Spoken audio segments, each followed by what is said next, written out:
Selamat malam para pecinta cerita malam.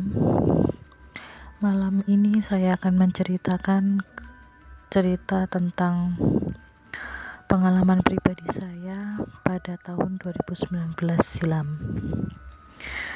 Pada waktu itu saya baru merintis usaha warung makan saya pada bulan Februari 2019.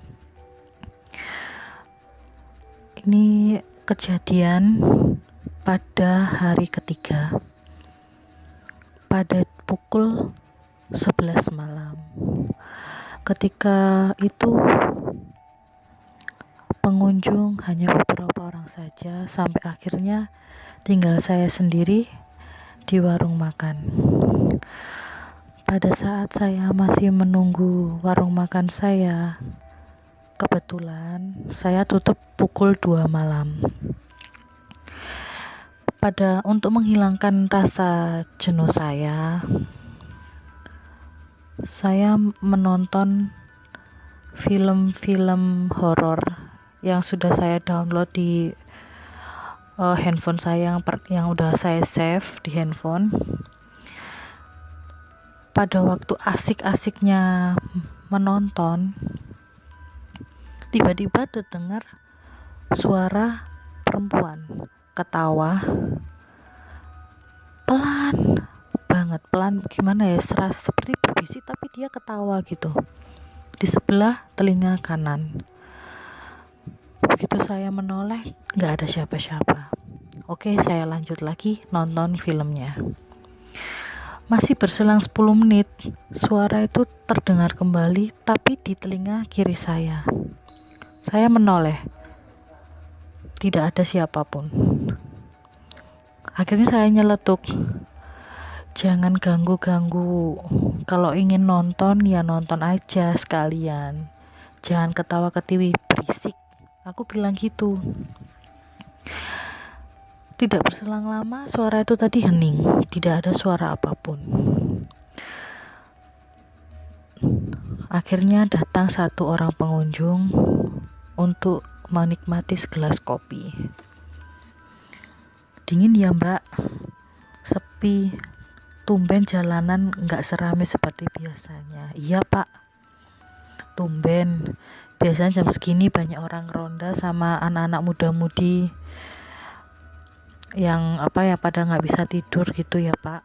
Iya neng, sepi banget malam ini, kata bapaknya. Setelah itu tidak berselang lama, kopi pun habis, bapak itu pun pulang.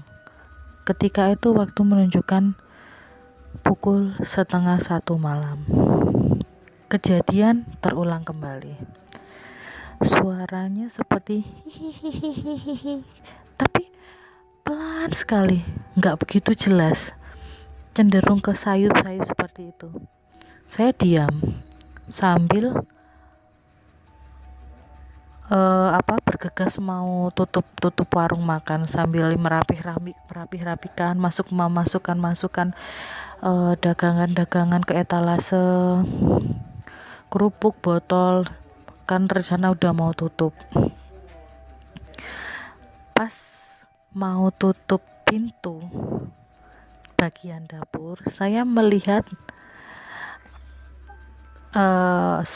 seorang kayak pemuda tapi membelakangi saya. Dia menghadap ke ririmbunan pohon pisang. Pas saya amati, laki-laki itu hanya berdiri, tidak bergeming menghadap pohon pisang yang rimbun. Saya teriaki, namun dia diam saja.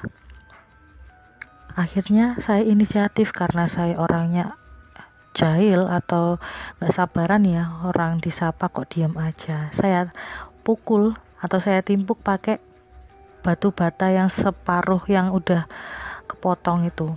Saya lempar melewati kakinya. Tapi anehnya batu itu tidak mengenai orang itu, malah dia kayak lewat aja gitu, kayak nembus gitu aja. Padahal itu nyata orangnya juga tidak transparan atau enggak, itu real orangnya. tapi kenapa batu itu tidak bisa mengenai orang itu gitu. Akhirnya saya nggak ambil pusing, toh juga udah malam, mungkin saya ngantuk. Akhirnya saya melanjutkan berberes untuk menutup warung makan. Setelah saya tutup, saya menoleh ke orang tersebut, tidak ambil pusing. Ya udahlah, tutup, udah capek. Pas saya masuk ke rumah, saya ada merasa janggal, ngapain orang-orang di rimbunan pohon pisang. Kebetulan di depan warung makan saya itu ada kebun pisang, ya kecil sih, kecil, sebelahnya tuh kayak lapangan tempat orang-orang jemur jagung, kalau orang-orang panen tuh jemur gabah kayak gitu. Akhirnya saya penasaran, keluar lagi sambil mau memasukkan motor saya ke dalam rumah. Pas saya tengok, orang itu bukan di bawah pohon pisang lagi, bukan di depannya pohon pisang lagi, tapi dia duduk di atas pohon pisangnya. Terus aku nalar, bagaimana manusia bisa duduk di daunnya pisang, sedangkan daun pisang aja kalau kena air hujan aja udah melambai-lambai kayak mau patah. Bagaimana seorang manusia bisa duduk di situ? Dan dia tetap posisinya seperti membelakangi saya. Dari situ saya wah ini nggak beres. Langsung lari terbirit-birit sama motor tadi itu, saya paksain masuk sampai kena nyenggol engsel pintunya itu sampai tergores. Ternyata penampakan itu tidak hanya di situ saja. Kebetulan suami saya kan bekerja di pasar pagi, berangkat jam 2 pagi. Setelah saya tutup pintu, saya nggak cerita apapun kepada suami saya. Hingga akhirnya suami saya berangkat untuk ke pasar, membawa dagangan buah-buahan yang mau akan dijual nanti. Melewati di depan rumah makan saya. Kebetulan rumah makan saya itu di depan rumah saya ada lahan lumayan lebar gitu ya. Jadi otomatis kan suami berangkat itu ada jalan melewati rumah makan saya. Akhirnya juga melewati dari rimbunan daun pisang tadi. Ternyata suami saya juga melihat sosok tersebut. Dan di situ dia tidak santai lagi, langsung gaspol motornya. Setelah itu pagi menjelang. Suami saya pulang jam 6 pagi. Jam 6 pagi pulang. Ketemu saya langsung cerita, "Mah, tadi aku ketemu sama kun di depan." Kun di depan gimana maksudnya? Di pohon pisang loh. Ayah yo lihat toh. Iya, aku yo lihat jam 2 pagi tadi. Akhirnya saya gaspol motornya karena takut. Saya juga bilang, akhirnya saya juga bercerita, "Oh iya, tadi malam aku juga lihat ya. Tadinya tuh orangnya masih di depannya pohon pisang. Dia diem aja. Aku timpukin pakai batu. Kok nggak ngerespon. Pas aku mau masukin motor, lah kok pindah ke atas, di atas pohon pisang lagi. Makanya itu aku cepet-cepet kemarin sampai nabrak pintu. Walah, ternyata ikut toh.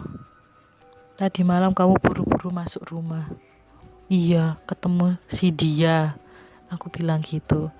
"Ya wes buat pengalaman naik, nggak usah takut. Mungkin kamu juga lagi capek," katanya suamiku seperti itu. Akhirnya saya nggak ambil pusing. Keesokan harinya saya membuka warung makan saya kembali setelah maghrib. Setelah maghrib saya melakukan aktivitas seperti biasa, bersih-bersih sama menata dagangan untuk dijual. Sampai akhirnya warung mulai rame. Tapi ternyata pas ketika orang rame itu, di sela-sela di antara orang-orang lalu lalang, di depan pintu masuk itu ada sosok itu kembali, tapi dengan membawa bau yang amat tidak sedap, sehingga orang-orang merasa risih karena baunya, seperti kayak bau bangke di selokan gitu. Akhirnya dari situ saya ini maksudnya apa ya? Kenapa ada orang ini dari kemarin mengganggu saya sehingga sampai jualan saya itu seperti ini. Ada salah satu pembeli itu tetap tinggal di tempat warung saya itu. Dia bilang, "Mbak, besok dibersihkan ya setiap sudut warungnya. Dibersihkan aja pakai sapu. Sama mbaknya wudhu ya sebelum buka warung." "Kenapa Pak?" "Udah, lakuin aja." "Ya udah Mbak, ini saya bayar ya." "Nggak apa-apa, tapi saya tidak jadi makan." "Loh Pak, kenapa?" "Udah, sama dagangan-dagangan Mbak dibuang aja. Ini saya kasih uang buat modal besok." "Loh, nggak apa-apa tak Pak?" Nggak apa-apa. Udah, ini buat mbaknya aja." Setelah itu bapaknya pergi. Keesokan harinya saya melakukan apa yang disebut bapak tadi. Mau buka warung, saya bersih-bersih di depan, mulai dari pintu masuk sampai pintu belakang, di depan-depan sampai bagian warung yang menghadap ke kebun pisang tadi. Akhirnya saya menemukan sebuah kertas yang dililit kain putih, dan di situ saya paham maksud bapak tadi. Akhirnya saya ambil itu kertas, saya buang ke selokan, dan saya langsung lari ke suami saya. "Ya, ini ada orang yang ngirim ternyata agar warung makan kita bangkrut." "Alah, biarin. Tadi udah ketemu barangnya." "Sudah, ya sudah. Tiap kali mau buka warung dibersihkan aja. Sama ikhtiar kita usaha, nggak usah ya mah ke dukun-dukun atau apapun. Kita jalan atas jalan yang maha kuasa aja, cari-cari rezeki yang benar. Kalau ada orang yang mau membuat warung kita bangkrut, biarkan saja," kata suami saya seperti itu. Tidak berselang lama setelah penemuan kertas yang ada kain putih tadi, warung saya menjadi ramai, dan warung terdekat yang dekat dengan warung saya ya sekitar 200 meter dari tempat warung saya itu juga ada warung makan, tapi nggak jual makanan beraneka macam, cuma hanya minuman kopi atau kue kudapan gitu aja. Di situ pemilik warungnya itu sakit parah hingga hampir stroke. Saya juga nggak paham kenapa, tapi setelah menemukan penemuan barang tadi, pemilik warung itu sakit hingga sekarang. Apakah dia yang membuat warung saya agar saya bangkrut juga saya tidak tahu, wallahu alam. Yaitu sekian dari saya. Selamat malam.